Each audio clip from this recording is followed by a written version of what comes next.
Bismillahirrahmanirrahim. Assalamualaikum warahmatullahi wabarakatuh. Waalaikumsalam warahmatullahi wabarakatuh. Ila khadratin Nabi Mustafa Sayyidina Muhammadin sallallahu alaihi wasallam wa ala alihi wa ashabihi wa alati wa dhurriyyatihi wa ahli baitil kiram masyaykhul al-Fatihah. A'udzu billahi minasy syaithanir rajim. Bismillahirrahmanirrahim. Alhamdulillahi rabbil alamin arrahmanir rahim maliki yaumiddin iyyaka na'budu wa iyyaka nasta'in ihdinas siratal mustaqim siratal ladzina an'amta 'alaihim ghairil maghdubi 'alaihim waladdallin amin.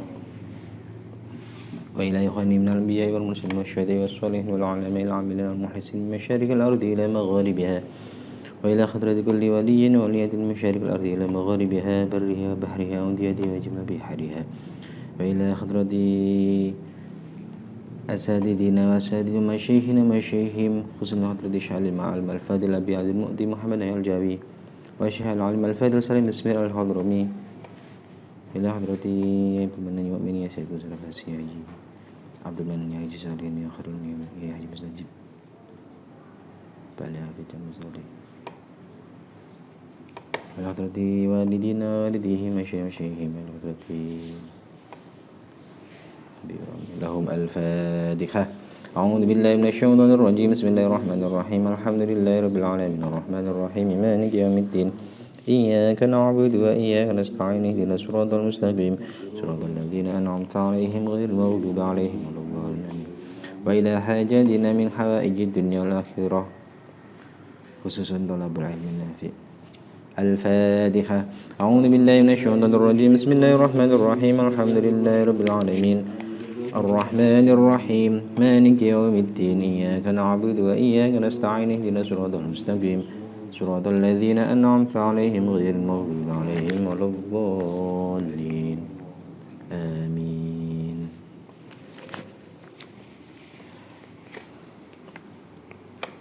Bismillahirrahmanirrahim. Faslun utawi ikilah fasal fi bayani ma ing dalem mertelaaken barang, jelasaken barang, yahrumu kang haram apa ma bil hadasi sebab dene hadas, al asghari kang cilik, wal mutawassiti lan kang tengah, wal akbari lan hadas kang gedhe.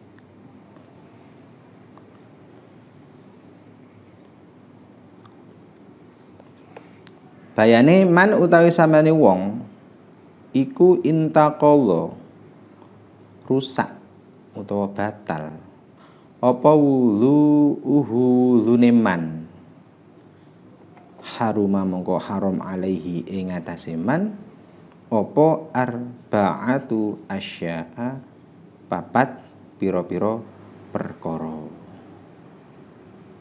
Jadi fasal pada malam hari ini adalah menjelaskan tentang perkara yang haram hukumnya dilakukan bagi orang yang hadas kecil, hadas yang sedang, dan hadas besar. Kok ada yang hadas sedang ya? Biasanya kan yang paling populer kita dengar itu hadas kecil sama hadas besar. Nanti ada penjelasannya. Dijelaskan oleh musannif, barang siapa yang wudunya batal, maka bagi dia, orang yang wudunya batal tersebut, itu ada 4 perkara yang diharamkan dilakukan orang tersebut. Apa saja 4 perkara tersebut? Ahaduha utawi salah sujine asya atau arba'atu asya iku as-sholatu sholat walau naflan lan senajanlah sholat sunnah wa sholata janazatin lan senajanlah sholat janazah. Harame kumang li khabari sahihaini krana ana hadise Imam Bukhari Muslim,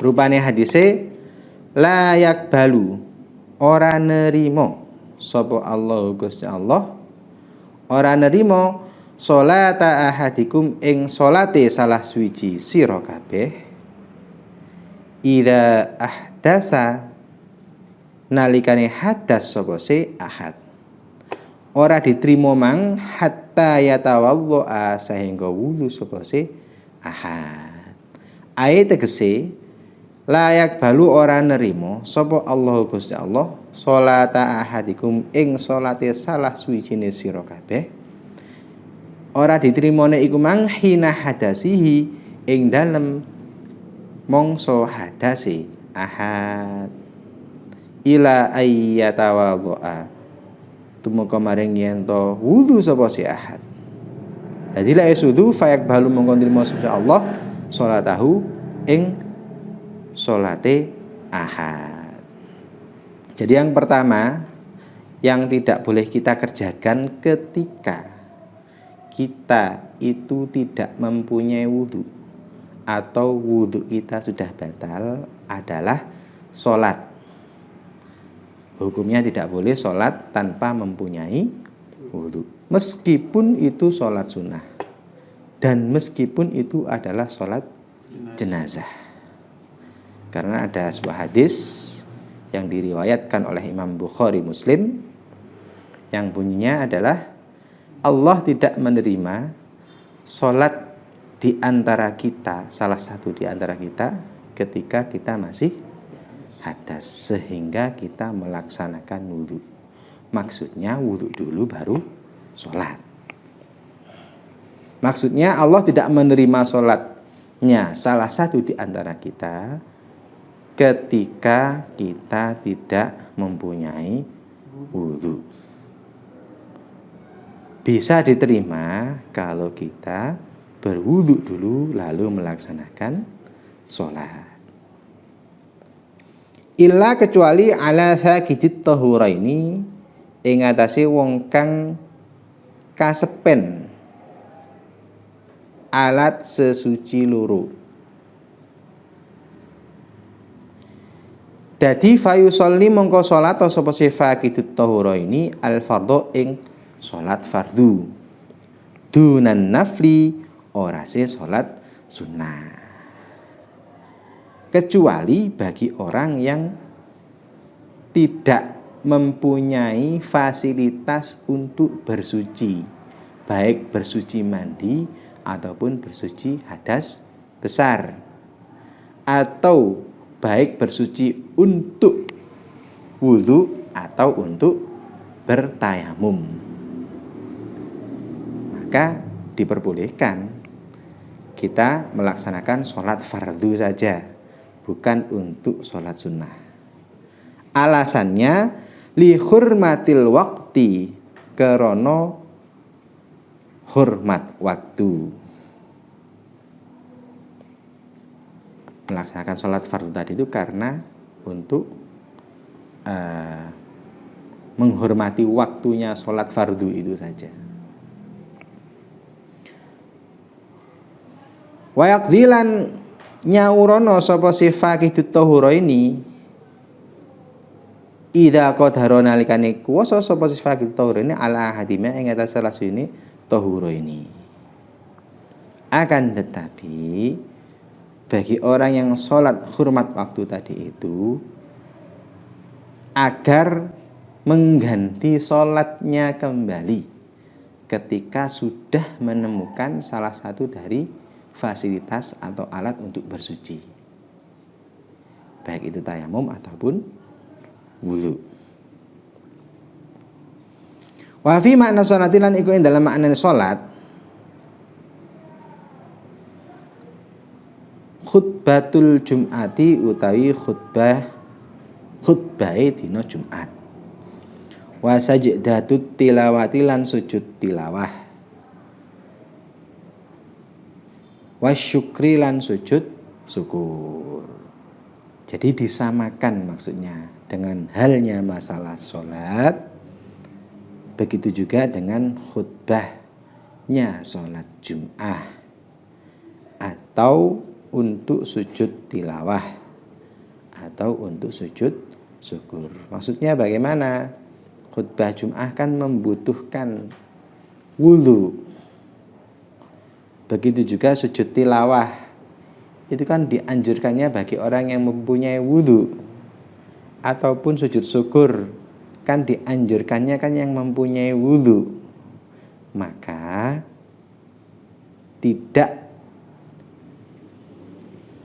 diharamkan hukumnya ketika kita sedang tidak mempunyai wudu atau sedang berhadas. Sama berarti kalau untuk hormatnya ya diperbolehkan. Akan tetapi nanti ketika sudah menemukan fasilitas untuk berwudu atau bertayamum, maka digantilah amal yang pertama tadi, nisbatnya sholat yang pertama tadi dengan sholat yang kita mempunyai wudu. Wasaniha utai kang kaping pindune arba'ah iku at-tawafu tawaf. Yang nomor 2 di antara yang diharamkan bagi orang yang hadas kecil adalah tawaf. Fardhon iku padha uga fardu. Apa si tawaf au naflan utawa sunnah. Contone ka tawafil kudumi, kaya tawaf kudum. Tawaf kudum itu tawaf ketika baru datang dari Mekah. Bukan dari Mekah ya, ketika datang ke Mekah, baru datang maksudnya. Itu namanya tawaf kudum. Sudin yang sudah pernah tawaf kudum, saya belum pernah. Li khabaril hakimi, karena khabari Imam Hakim rupane hadise at-tawafu utai tawaf iku bimanzilatis sholati ana panggonane salat. Illa kecuali annallaha sunni Allah taala iku ahla ngalalaken sapa si Allah fihi ing dalem tawaf, ngalalno annutqa ing ngomong. Dadi faman mongko utawi sapane wong iku nataka ngucap sapa man utawa ngomong sapa siman. Fala yang diku mongko aja ngucap sapa siman illa kecuali bi khairin kelawan kang bagus. Jadi yang diharamkan yang nomor 2 adalah tawaf, baik itu tawaf fardu ataupun tawaf sunnah. Contohnya seperti tawaf kudum.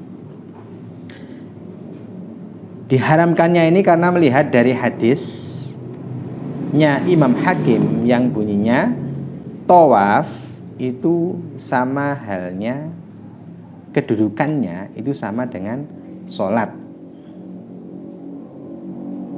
Kedudukannya sama dengan sholat. Akan tetapi Allah mengecualikan kalau di sholat kita tidak boleh ngomong selain bacaan-bacaan sholat atau doa. Kalau di tawaf itu boleh kita ngomong-ngomong biasa itu boleh. Akan tetapi siapapun yang melaksanakan tawaf itu hendaknya mengucapkan kata atau bicara ngomongnya itu yang baik-baik saja. Jangan ngomong yang nggak baik ini kan gitu. Karena statusnya tawaf itu sama dengan sholat. Makanya membutuhkan wudu, harus wudu. Kalau hadas besar ya harus mandi dulu, nggak boleh langsung tawaf. Wasali suha utai kang kaping telune arba'ah iku masul mushafi, ngotek mushaf. Wa huwa utawi mushaf iku kulluma sekabehane barang kutiba kang den tulis alaihi ing atase ma apa Qur'anun ayat Al-Qur'an. lidirasatin krana den gawe deres. Walau amudan lan senajan lah iku saka niku cagak niku. Au lauhan utawa papan, au jildan utawa kulit, au kirtosan utawa kertas.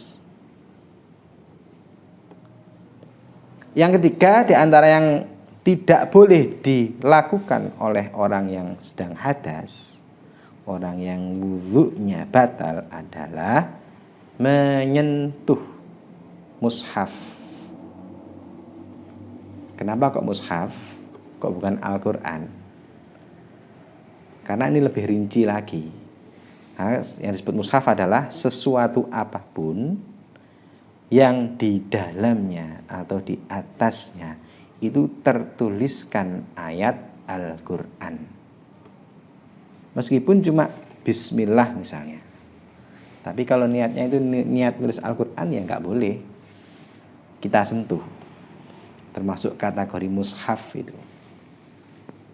Meskipun itu adalah tiang, misalnya tiangnya masjid ya. Ada lafadznya Al-Quran. Misalnya ada yarfa'illahul ladina amanu minkum misalnya ya. Pokoknya ayat-ayat Al-Quran atau ada qul huwallahu ahadnya. Tapi itu tiang dan niatnya dulu itu menulis Al-Quran, maka haram hukumnya bagi orang yang hadas menyentuh tiang tersebut. Atau papan tulis misalnya.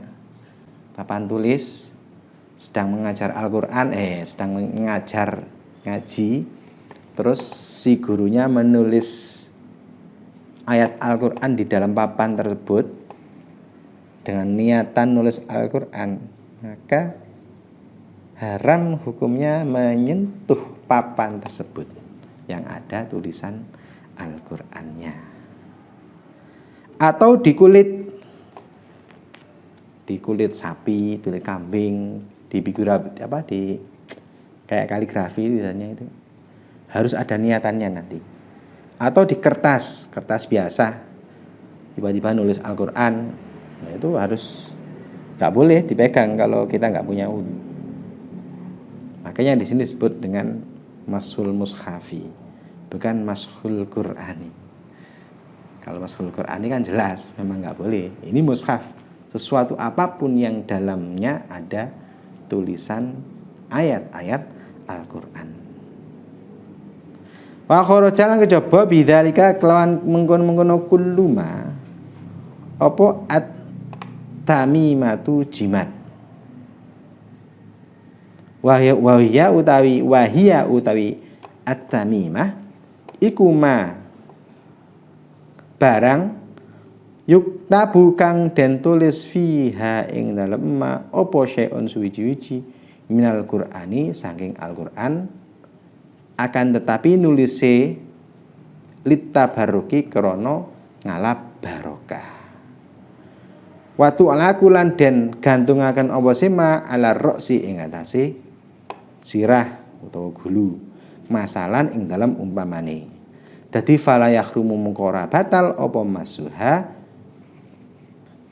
ngotik at-tamimah wala hamluha lan ora sing nggawa at-tamimah malam tusamma selagine ora den arani apa at-tamimah ora den arani iku mushafan ing mushaf urfan ing dalem umumi. Fa idza kutiba mongko lamun den tulis apa Al-Qur'an kulluhu sakabehane Al-Qur'an la yuqalu mongko ora den arani apa si la yuqalu mongko ora den ucapaken lahu kaduwe Quran apa tamimatun jimat walau sahura lan senajan cilik apa si Quran wa in qasada lan senajan nejo sapa si mandalika ing mengkono tabaruk. Fala ibrata mengkorone ibarat iku maujud dikosdi kaduwe sejane man. Penjelasan tentang mushaf tadi itu beda kalau jimat. Apa jimat? Adalah sesuatu yang di dalamnya tertuliskan lafaz Al-Quran, akan tetapi dengan niatan. Ketika menulis itu punya niatan untuk ngalap barokah, tabarukan dengan ayat-ayat Al-Quran tersebut yang dicatat di dalam jimat tadi. Terus jimat tadi itu dikalungkan di leher, misalnya kan ada anak kecil biasanya kasih kalung jimat itu. Dalamnya itu ayat-ayat Al-Quran. Kalau itu niatannya adalah niatan tabarruk untuk mengambil keberkahan daripada ayat-ayat Al-Quran tersebut, maka tidak masalah ketika kita menyentuh jimat tadi, atau bahkan kita bawa jimat tersebut, itu nggak masalah, nggak punya wudu. Beda kalau semua ayat Al-Quran ditulis dalam suatu kertas lalu dipakai jimat, beda lagi. Kalau hanya sekedar 1-2 ayat nggak masalah, tapi kalau semua faida kutibal Qur'anu kulluhu la yuqalu lahu tamimatun. Ketika semua Al-Quran, ayat Al-Quran dari suratul Fatihah sampai surat An-Nas ada dalam kertas tersebut, maka tidak bisa itu disebut dengan jimat. Itu ya Al-Quran dari awal sampai akhir kok. Meskipun itu kecil, kan ada Quran kecil ya, yang diameternya mungkin cuma 5x4 atau berapa itu, kecil kan ada itu. Nah, bukan jimat lagi itu. Kalau memang dari Al-Fatihah sampai An-Nas, yaitu Al-Quran, dan hukumnya ya sama dengan menyentuh Al-Quran atau membawa Al-Quran. Maksudnya ketika kita membawanya atau menyentuhnya harus mempunyai wudu, dan haram hukumnya ketika kita tidak mempunyai wudu. Bukan jimat lagi hal seperti itu. Meskipun orang yang membawanya itu atau yang menyentuhnya itu dengan niatan tabarukan tadi, nggak ada alasan itu untuk niatan tabarukan, itu semuanya Al-Quran kok. Maksudnya seperti itu. Qala dawuh sapa Ibnu Hajar, Imam Ibnu Hajar Al-Haytami, wal ibratu utawi ibarat fi qasdid dirasati ing dalam sejo deres wat tabarruki lan ngalap barokah iku bihalil kitabati nalikane nulis dunama orase waktu ba'daha kang sause kitabah. Imam Ibnu Hajar menambahkan yang dimaksud untuk dirosah atau untuk tabarruk itu adalah ketika menulisnya. Menulisnya itu untuk dirosah, untuk tabarruk, karena nanti menyimpulkan hukum yang beda. Kalau untuk dirosah, maka yang menyentuh mushaf tadi atau apapun yang ada tulisan Al-Qur'annya itu harus mempunyai wudu, dan haram hukumnya menyentuh barang tersebut ketika kita batal wudunya. Akan tetapi kalau niatnya itu untuk tabarruk, mengambil keberkahan daripada ayat-ayat Al-Qur'an tersebut, maka nggak batal meskipun itu kita bawa. Maka nggak masalah ketika kita batal wudunya meskipun kita bawa, nggak sekedar menyentuh. Nah, itu menurut Imam Ibnu Hajar disebut tabarruk atau disebut dirosahnya untuk mengambil keberkahan atau untuk dibaca, itu adalah ketika kita menulis ayat Al-Quran tersebut. Gak bisa setelah kita gak ada niatan misalnya ya menulis Al-Quran, lalu setelah jadi tulisan di atas kertas atau dinding atau apapun, itu ternyata kita memperbarui niat, ini aku niatnya untuk tabarukan, gak bisa. Ya sudah jadi Al-Quran itu. Dan hukumnya berlaku. Maka yang menyentuh harus mempunyai wudu.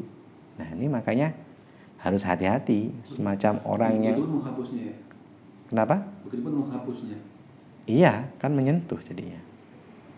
Makanya kalau membuat kaligrafi yang di dinding secara paten, maka harus niatan tabarruk. Jangan asal-asalan niatan menulis Al-Quran, karena menimbulkan hukum yang berbeda. Kalau kita misalnya bikin kaligrafi di dinding, ditulis di dinding atau di apapun ya, ketika kita niatannya tabarruk, maka boleh kita menyentuh dinding tersebut ketika kita tidak mempunyai wudu. Akan tetapi kalau menulisnya itu tidak menulis tabarruk, mungkin hanya karena sebuah keindahan, tetap aja kan Al-Quran jadinya, nggak ada niatan tabarruknya, maka nggak boleh, batal menyentuh, nggak boleh.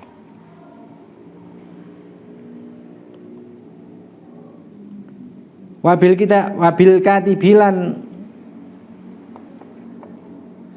kelawan wong kang nulis li nafsihi krana awak dhewe katib au ghairihi utawa liyane katib tabarruan krana ibadah ai bila ujrotin kelawan tanpa biaya utawa ongkos wala amrin lan orasi perintah wa illa lan lamuno bi ujrotin au bi amrin fa amiruhu mongko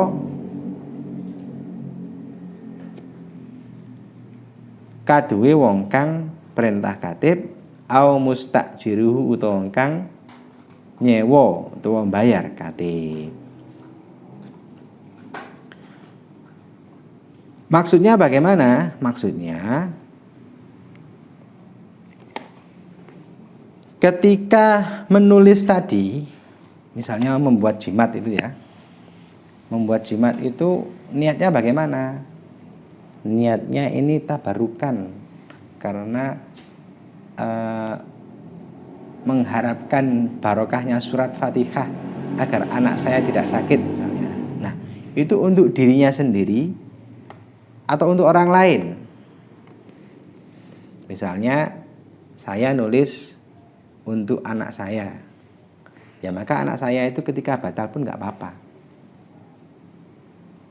Menyentuh itu bukan diri saya, anak saya. Atau itu disuruh orang, atau itu dibayar. Ketika saya dibayar untuk menulis lafadz Al-Quran yang untuk tabarukan untuk Mas Bisri misalnya, maka Mas Bisri yang mempunyai hukum itu. Tidak masalah ketika Mas Bisri batal menyentuh jimat tadi itu.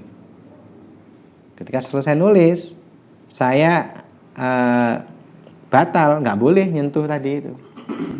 Itu hukumnya sudah miliknya si pemiliknya tadi itu, atau orang yang mempunyai ongkos tadi itu. Menurut keterangan Imam Ibnu Hajar. Qala was dawuh sapa An-Nawawi Imam Nawawi fit Tibyani dalam kitab Tibyan. Wa sawaun lan iku padha uga dawuh Imam Nawawi, wa sawaun lan iku padha uga masu nafsil mushafi wa sawaun lan iku padha uga massa demek utawa ngothik sapa seman nafsal mushafi ing kahanane mushaf al-maktubi kang den tulisi awil hawashi utawa pinggiri awil jildi utawa kulite jabone. Dadi wayah rumu titik awil jidi utawa kulite.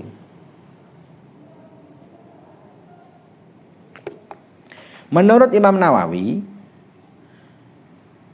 sama saja baik kita itu menyentuh mushafnya,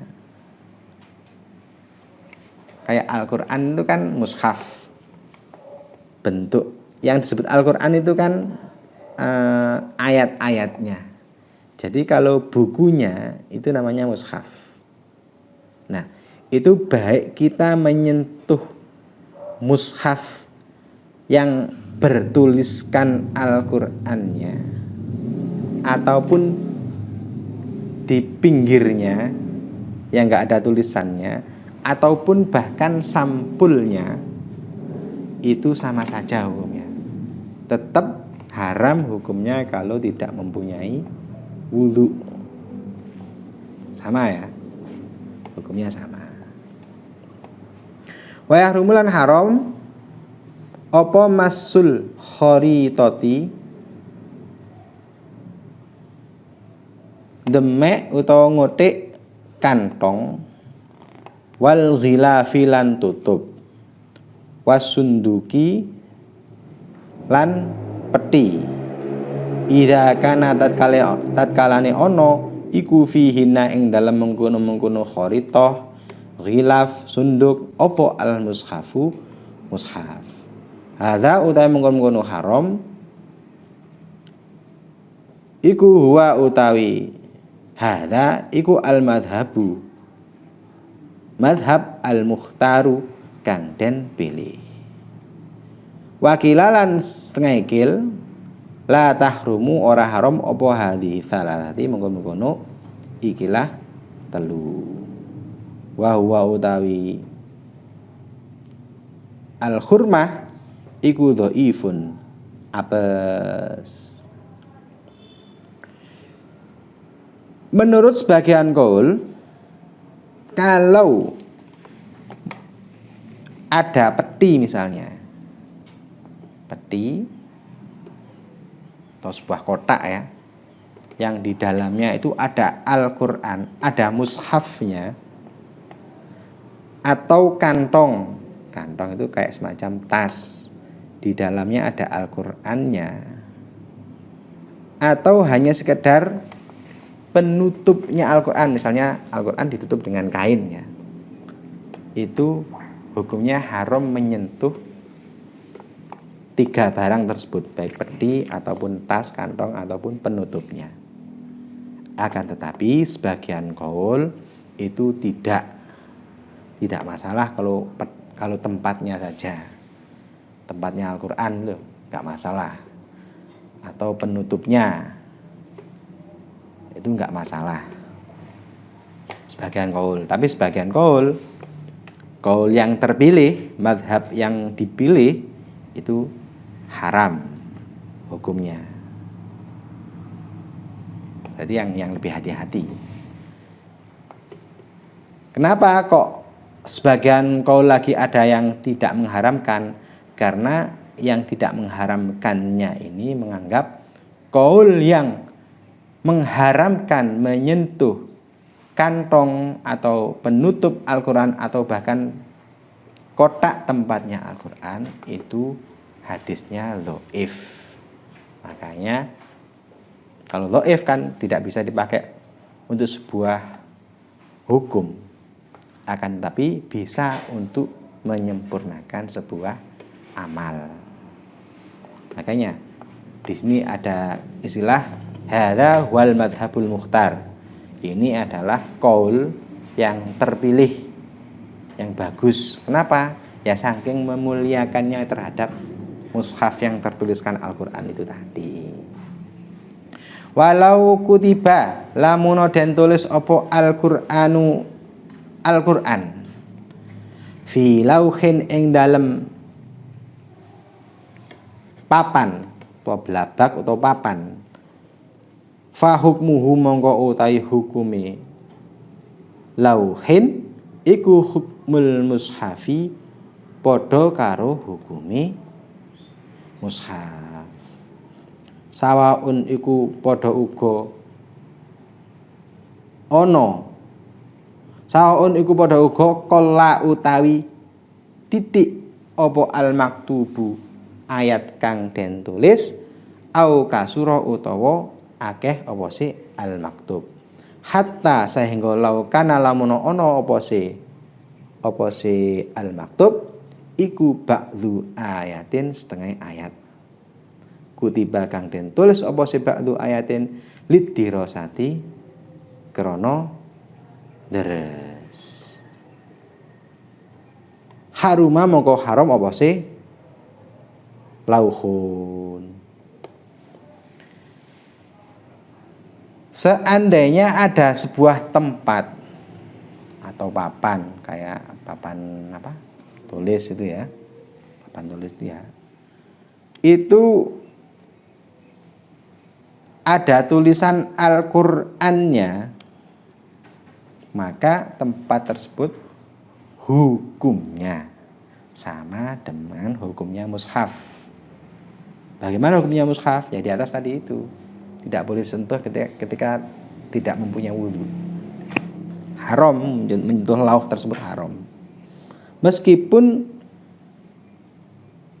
ayat Al-Quran itu hanya separuh ayat yang ditulis. Misalnya satu ayat contohnya kan Alhamdulillahirabbil alamin. Itu cuma alhamdulillah saja. Kan enggak ada satu ayat. Atau alhamdulillahi saja. Dan menulisnya itu karena untuk deres, mengulang-ulang pelajaran, maka hukumnya sama dengan hukumnya mushaf.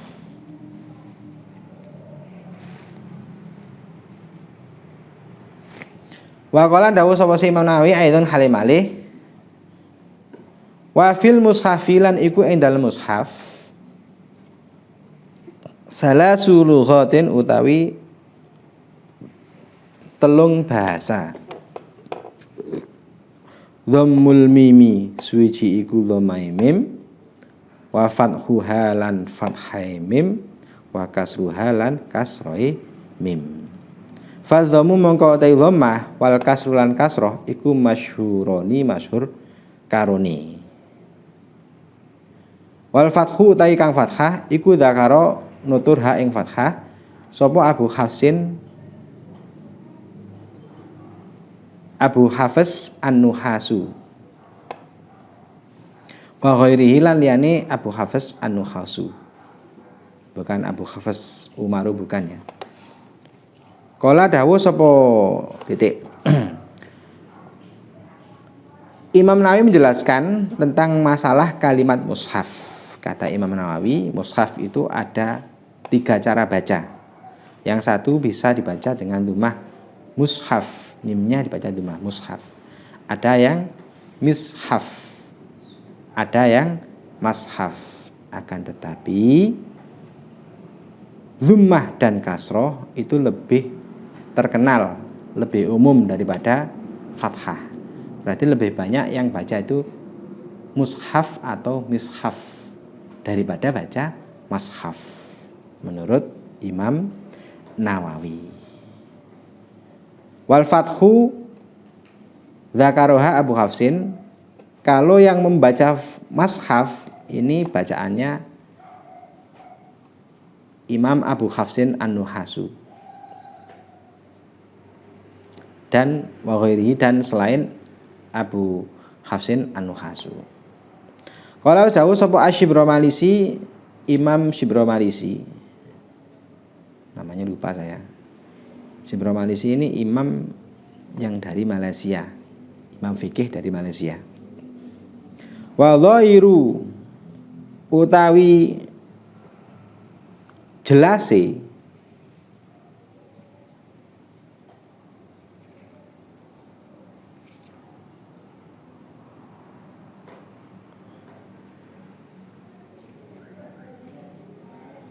sik khobar muqaddame. Wa dhahirulan iku jelas annamasuhu utawi setuhune ngotik annamasuhu utawi setuhune ngotik mushaf ma'al hadasi sartane hadas iku laisa ora ana apa semasu iku kabiratin dosa gedhe bi khilafis sholati beda kelawan salat wa nahwiha lan sepadane salat. Sepadane salat apa? Kat tawafi kaya tawaf wa sajdatai tilawati lan sujud tilawah wa syukri lan sujud syukur fa innaha mungkosni salat tawaf sujud tilawah sujud syukur iku kabiratin gedhe. Menurut Imam Syibromalisi jelas bahwasanya kalau menyentuh mushaf yang tertuliskan ayat Al-Quran dalam posisi hadas itu bukan dosa besar. Beda dengan sholat. Kalau sholat atau tawaf atau sujud tilawah, sujud syukur dengan keadaan hadas, maka itu besar masalahnya atau dosa besar. Wa rabiuha utai kang kaping papate arba'ah. Wa rabiuha utai kang kaping papate arba'ah iku hamluhu nggawa mushaf. Nah, yang ketiga tadi itu cuma menyentuh, yang keempat ini membawa. Illa kecuali fi matain ing dalam bondo. Jadi fayahillu monggo halal apa hamluhu nggawa mushaf ma'ahu sartani mata. Tabaan krana manut lahu maring mata. Idza lam yakun nalikane ora ana apa maksudan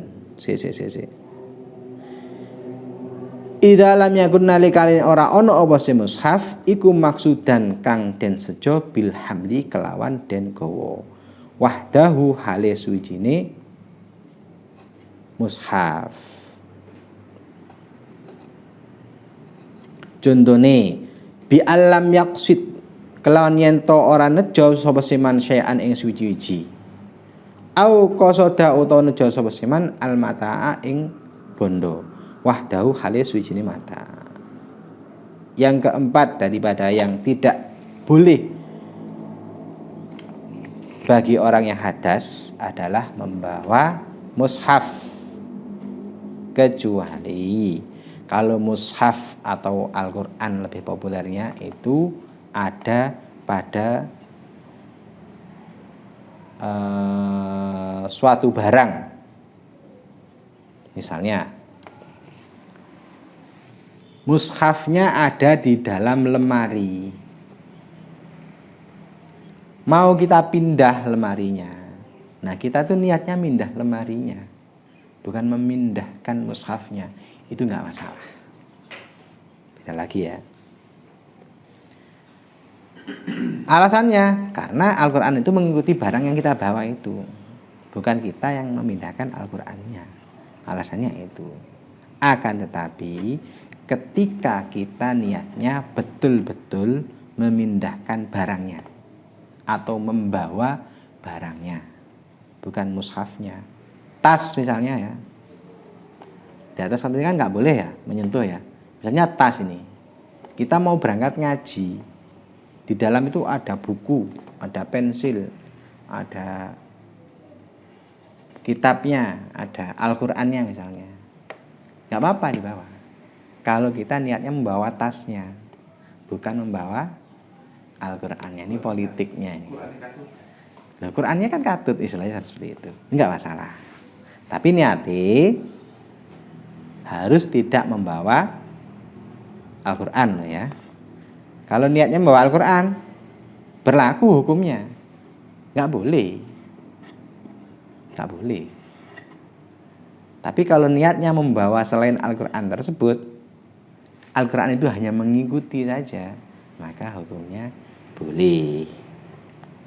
Wa kadzalan iku kaya mengkono-mengkono lam yakun idza qasada nalikane nejo apa siman hu ing mushaf ma'al mata'i sartane bondo al mu'tamadi ing atase kaul kang den sepakati utawa mu'tamad bihila fima beda kelawan barang ida qasada nalikane nejo sapa siman hu ing mushaf wahdahu khali suwijine mushaf au qasada utawa nejo sapa siman wahidan ing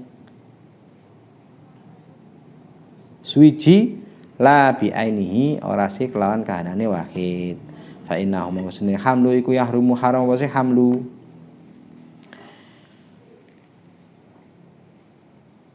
Begitu juga ketika kita membawa mushaf dan barang tadi itu, kita niatnya itu membawa barang dan juga membawa mushaf. Itu enggak apa-apa.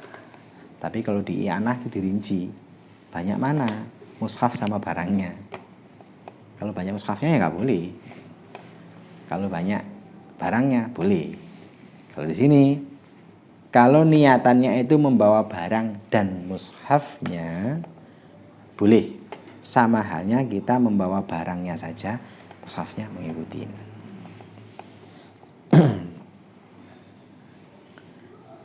Menurut kaul yang muktamad.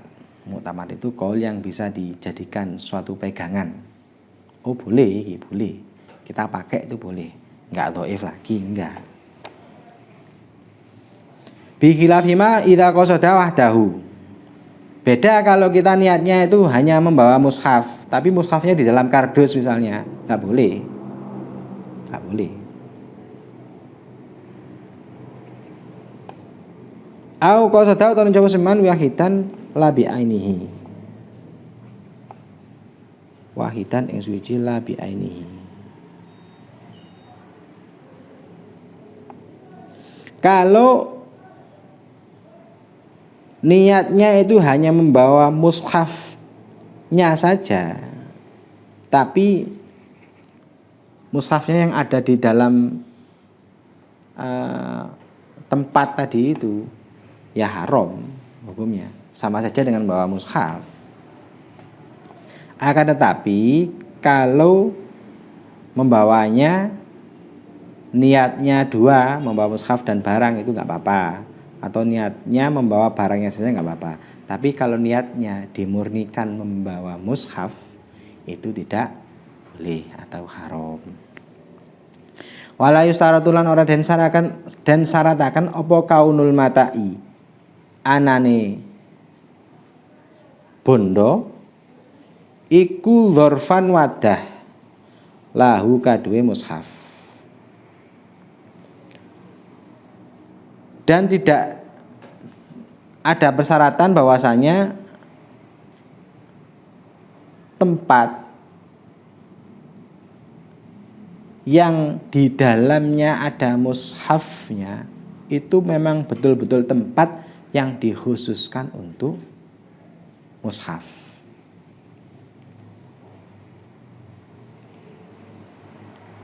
Wa mahallu jawazil hamli seadoh ya. Diterusno apa piye? Wa mahallu jawazil hamli fima dzikra wallahu a'lam. Jam 11 biasanya jam 11 ya. Baik. Terima kasih sedikit sih banyak ya. Semoga materi pada malam hari ini betul-betul bisa Gak blenger gak. Tidik-tidik aja yang penting lantur. Semoga pertemuan pada malam hari ini membawa keberkahan kita, bisa lebih hati-hati lagi terhadap menjaga wudhu, karena ternyata wudhu itu istimewa dan bisa melepaskan kita dari beberapa hal yang diharamkan tadi. Yang mungkin sudah terjadi semoga dimaafkan oleh Allah. Kalau ini ada benarnya semata-mata itu dari Allah Subhanahu wa taala, dan kalau ada kurang atau salahnya saya menjelaskan semata-mata itu dari kekurangan saya pribadi, Maka dari itu saya mohon maaf sebesar-besarnya. Assalamualaikum warahmatullahi wabarakatuh. Waalaikumsalam.